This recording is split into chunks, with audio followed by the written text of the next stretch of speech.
ڕشتەی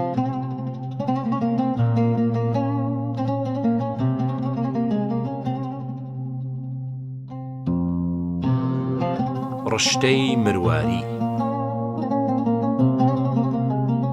نووسین و ئامادەکردنی عەلادین سەجادی. ئەم بەرهەمە لەلایەن دەستگای چاپ و بڵاوکردنەوەی کوردستانەوە چاپ کراوە. خوێندنەوە و بەدەنگیکردن دەستگای میدیایی هاوڵاتی. بەرگی یەکەم. قسەی نەستاق.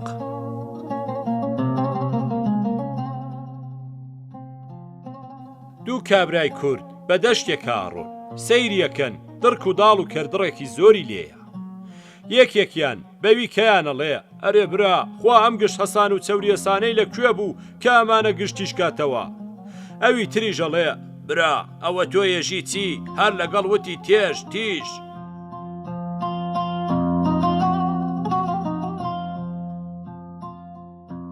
کابراەک لە سنە هەبوو مەولووی ناو بوو. کابراەکی قسە قوت و گاڵتەچی بوو، ماڵ کاولا، ئەوەندە زل و ناکڵۆکاریش بوو ئەدوت تاوێرە. کەچی کوڕێکی هەبوو ئەوەندە بچووک بوو هەر وەخت کە لەگەڵ یا ئەڕۆیشت ئەدوت هێلکەیە بە شوێنیەوە.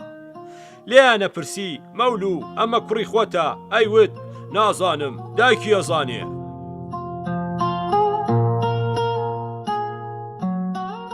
حازیە و ڕەحمانی کۆیی هەبوو، پیاوێکی دەوڵەمەند بوو کە دوعایە کردەیوت خوایە بە گەورەی خۆت ڕەحم بە ئێمە بکەی، هەژارەکە قەیناکە ڕاهاتووە.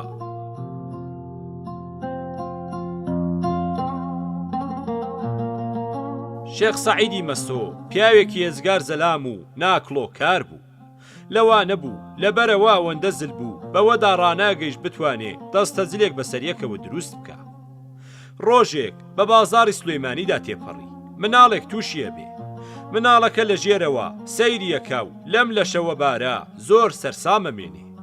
لە پاشاڵێ خەڵکینە ئەگەر ئێستا قسەیەکەکەم پێم ناڵێن تەماشاکە ئەم هەتیوە هێشتا سەری لە هێلکە نێهێناوەتە دەرەوە کفرەکە. ئەگینارێ خوایە ئامە ئیشە تۆ کردوتە، چوار زەلامت خستۆتە سەریەک و ناود ناوە زەلامێک، ئەمە چۆنە بێ؟